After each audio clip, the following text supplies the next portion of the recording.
Elle est où la maquilleuse là? Pour me... On est en live. Bonjour, bienvenue sur l'émission Suisse Moto News. Pour commencer, Kawasaki annonce une nouvelle Z650 avec traction control. Bon, pour tout vous dire, je suis pas vraiment sûr que ce soit vraiment utile, parce que ça fait déjà plusieurs années qu'on fait ça. Mais bon. Reste sur ton texte. De quoi je me mêle? C'est qui la star ici? N'hésitez pas à nous écrire en commentaire si vous avez déjà perdu le contrôle de votre Z650 en raison du manque de traction control. Ducati maintenant. Ils ont annoncé une nouvelle Ducati Diavel. Et putain, qu'est-ce qu'elle claque. Ayons tout de même une petite pensée pour tous ces futurs propriétaires ruinés suite à l'achat de cette bête. Ducati toujours. Ils ont annoncé une nouvelle Panigale V4R. Je sens que Ducati va vider pas mal de comptes cette année. Non mais attends, 240 chevaux? Putain, j'ai hâte de voir des types traverser Genève en se disant qu'ils ont fait le bon choix avec cet achat. Et pour terminer sur ce journal, passons à Honda. Ils ont annoncé une nouvelle Hornet et ça va faire plaisir à énormément de gens. Ils nous ont fait miroiter cela. On a fini avec cela. C'est un petit peu comme un date Tinder qui se passe mal. À vous de me dire ce que vous en pensez. On retrouve maintenant Swiss Motoboy qui va vous parler de la Duke 890R. Mais attends, il a pas déjà fait celle-là? Oui, l'an passé. Putain, faudrait commencer à engager des gars un minimum utile sur cette chaîne. Allez, à vous les studios. Yo tout le monde, c'est Swiss Motoboy, bienvenue dans ma nouvelle vidéo. On se trouve aujourd'hui en bas de Saint-Sergue, pour ceux qui connaissent, parce que c'est à cet endroit-là que je suis un petit peu tombé amoureux de la 890R. C'est à cet endroit-là que j'ai découvert que c'était une moto qui me semblait être la meilleure sur nos routes. Et je vous fais cette vidéo parce que ça fait un peu plus d'un an que je l'avais testée dans ce col et que c'est là où je m'étais dit putain elle est bien. Maintenant, après un an d'utilisation de cette moto, alors pour ceux qui me suivent, c'est pas vraiment un an d'utilisation, je l'ai eu cette année en mars, donc en fait c'est plusieurs mois. Le souci c'est que moi, mes gros véhicules, je les mets à hiverner, donc dans 2-3 semaines je pense, elle va partir à l'hivernage jusqu'en début mars d'année prochaine. Donc on aura fait un an, parce qu'après je la roulerai de toute façon plus, donc vaut mieux que je vous en parle quand j'ai encore un peu la sensation de cette moto. Et donc bien entendu c'est ma 890R, alors vous m'excuserez parce qu'elle est vachement dégueu actuellement. Elle a toujours pas eu son nettoyage de post-road trip, hein, donc comme vous pouvez le voir, elle est dégueulasse, mais voilà, c'est pas pour ça qu'elle ne fonctionne pas. Et puis elle a toujours encore les petits restes du road trip, par exemple les miroirs sur le haut. Donc on va discuter de est-ce que la moto est aussi bien que ce que je disais au début. Parce que si vous regardez à nouveau ma vidéo, je suis limite en train de l'encenser cette moto parce qu'en fait, pour vous expliquer un peu la situation, j'avais fait le col, je l'avais fait une première fois avec la 1290 et après j'avais fait avec la 890. J'avais eu un matin où j'avais pu tester les deux d'affilée et j'avais eu le temps à chaque fois de venir les pousser un petit peu dans le col. La 1290 était vraiment, c'était abusif. La 890, elle était moins puissante, c'est logique, mais elle suffisait 1000 fois et surtout il m'a suffi de 5 minutes dans le col avec pour être aussi à l'aise et aussi efficace qu'avec ma ZX6R de l'époque, parce qu'elle est légère avec le guidon large pour les routes où les virages se suivent rapidement, c'est juste du plaisir. Mais maintenant j'ai pu encore la tester dans plein d'autres conditions plus ou moins agréables, je vais pas vous mentir, mais je vais vous en dire plus pendant la vidéo. Je vais pouvoir vous dire maintenant est-ce que c'est THE moto à acheter si tu veux être efficace sur nos putains de routes, et aussi vous donner un avis précis sur cette moto après l'avoir utilisée un peu plus longtemps que juste le temps d'un essai. Allez, c'est parti mon kiki. Alors déjà, ce que j'avais ressenti la toute première fois que j'avais roulé avec, c'était que c'était une lame de rasoir. Très précise, efficace, légère. Et ça, au jour d'aujourd'hui, je vous dirais la même chose. Putain, j'ai flippé. J'ai cru que j'allais envoyer ma caméra dans le petit poteau orange.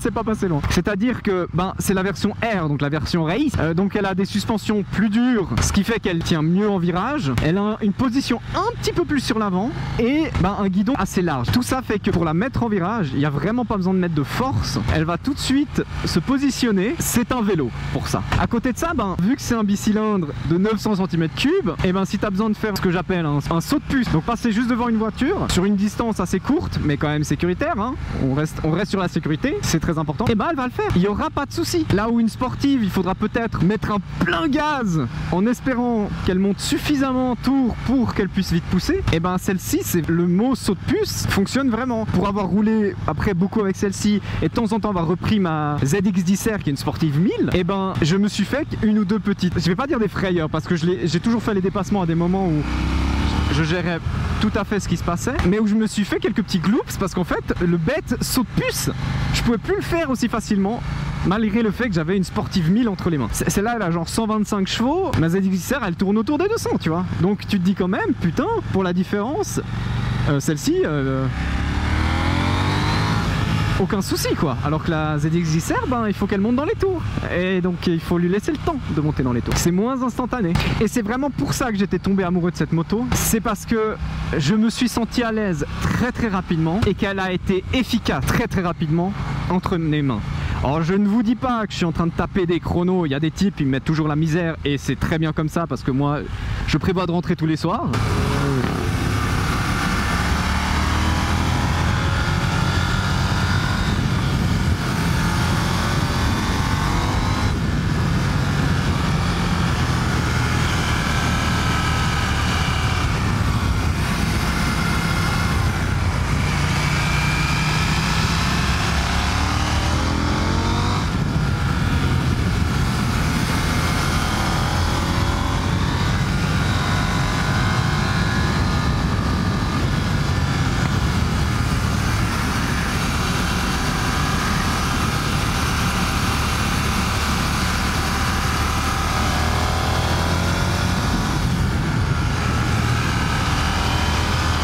Voilà ce que je viens de faire là, et c'est fluide. Moi j'aime bien quand c'est fluide, vous voyez. Je suis pas du genre à taper une VMAX jusqu'au prochain virage comme tu ferais plutôt sur piste, tu vois, pour devoir aller planter les freins et rentrer en courbe. Moins j'ai besoin de freiner inutilement, mieux c'est. Et en parlant de freiner, ces freins, c'est de la folie. J'ai un peu cette impression, même si c'est tout à fait bien, qu'on m'a foutu des freins trop puissants pour le poids de la moto. Ça freine, c'est diabolique. Je me suis déjà fait des frayeurs en freinant un peu fort sur cette moto. Et c'est pour ça que je disais que cette moto était géniale, parce que vraiment j'avais ce truc de me dire, mais sur une route de col comme Saint-Cergue, mais qu'il y en a plein d'autres comme ça, tu les mets entre les mains d'un type qui gère très très bien. Je pense que la plupart des sportives 1000, tu les envoies balader. Et pour vous dire, un de mes meilleurs potes, il a la 790, la toute première génération, en plus la version bridable, donc un poil moins puissante. Sur cette route en plus, il a tenu tête à une RSV4. Lui, il était en jeans, petite veste moto. Le gars en RSV4 était en full combi. Et je peux vous dire que mon pote, en arrivant en haut, il s'est marré parce que l'autre, vraiment, on voyait à sa tête qu'il avait le somme, qu'il y avait une 790 qui lui collait au cul durant toute la montée. Et mon pote il disait ouais, le gars avec sa RSV4, ok, dans les lignes droites il tapait une axelle du turfu, mais dans les virages, chaque fois qu'il y avait un virage c'était nouveau derrière lui. Un des petits trucs que je pourrais dire, mais ça c'est plutôt au niveau constructeur que ça me dérange, c'est à dire que j'avais essayé la 1290 et la 890 version 2021 et par exemple la 1290, il y avait quelques options parmi celles-là, entre autres le keyless, qui n'était pas possible d'être installé sur la 890. Et moi je dis au concessionnaire, mais je lui dis mais pourquoi, c'est dommage. Puis il fait oui, mais c'est parce que c'est une autre classe de véhicule. La marque a peur que si ils mettent toutes les options sur celle-ci, ils vont plus vendre de 1290. Et qui va décider entre deux véhicules à cause du keyless, franchement, ou parce qu'il y a une option raccourcie. Si j'avais pu avoir le keyless, eh ben je l'aurais fait parce que c'est cool, c'est un gadget plus que stylé. Mais là, vu qu'il n'y avait pas le choix, il n'y a pas le choix, je l'ai pas pris. Et c'est à ce moment-là que tu te dis mais je peux comprendre que vous ayez des problématiques de ce genre-là, mais allez pas enlever des options, parce que franchement, en tout cas dans mon cas, le choix était fait. Je voulais la 890. S'il y avait eu le keyless, il se serait fait un billet en plus, tu vois. Il n'y a pas le keyless, ils ont perdu ce billet. Ce qui était important pour moi, c'était qu'il y ait un quick shifter, qu'il y ait le régulateur de vitesse. Et ça, c'est tout des options, tu vois. C'est une moto en kit. Mais alors mettez-moi le keyless aussi. Et surtout, l'autre truc, celui-là je le trouve con de la part de la marque, c'est que les pneus vendus d'origine, c'est des Michelin Power Cup 2. Dans les comparatifs de pneus, c'est le pneu chez Michelin qui est dans la catégorie pour piste homologuée route. Et il en va quand même de soi que parmi tous les propriétaires qui auront acheté cette moto, je pense que c'est qu'une minorité qui aura dès le début fait de la piste avec. Alors les pneus, quand ils étaient chauds, étaient picobello, tu vois, c'est des pneus piste. Par contre, du moment où ils étaient froids, parce qu'une fois il m'est arrivé, j'étais avec des potes, on était allé sur un col, on s'est arrêté un petit moment en haut, on est reparti. Et là, moi, peut-être un peu con sur les bords, je commence à rouler, je fais quelques virages, et après il commence à y avoir un ou deux autres gros virages où ça tourne un peu plus, et là, j'ai vraiment les deux roues qui glissent. Heureusement, ça a tenu, heureusement, je suis pas tombé, mais il y a là eu la petite frayeur. C'est des pneus, ils sont tellement pistes que ça prend du temps à chauffer, donc c'est plus des pneus, il faudrait avoir une couverture chauffante si tu veux tout de suite commencer à rouler fort. Et c'est des pneus qui vont s'y avoir une usure très rapide, tu vois. Ceux-là, ils ont même pas tenu 5000 kills. Et puis voilà, c'est vraiment cette côté de dire, même si vous la mettez en avant vraiment comme une moto pensée pour la piste, vous savez très bien que la majorité des gars qui vont acheter votre moto, ils vont pas aller sur piste avec. Donc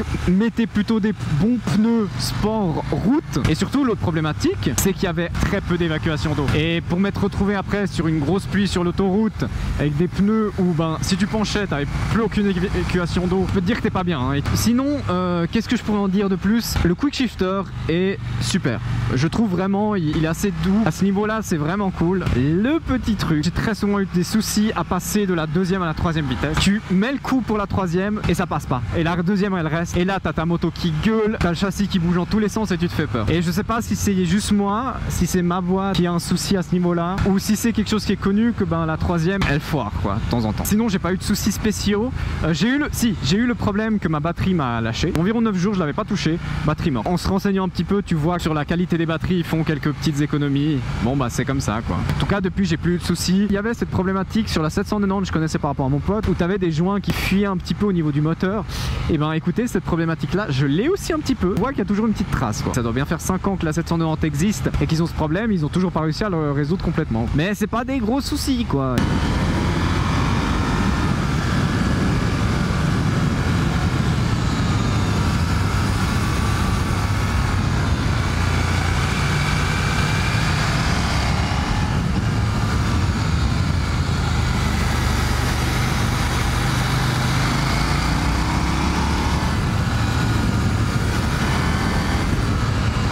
Après, ce qui est très kiffant, c'est qu'elle fait souvent des petits retours. En tant que motard, on se comprend là-dessus. Quand ta moto fait des petits retours, il n'y a rien de plus plaisant.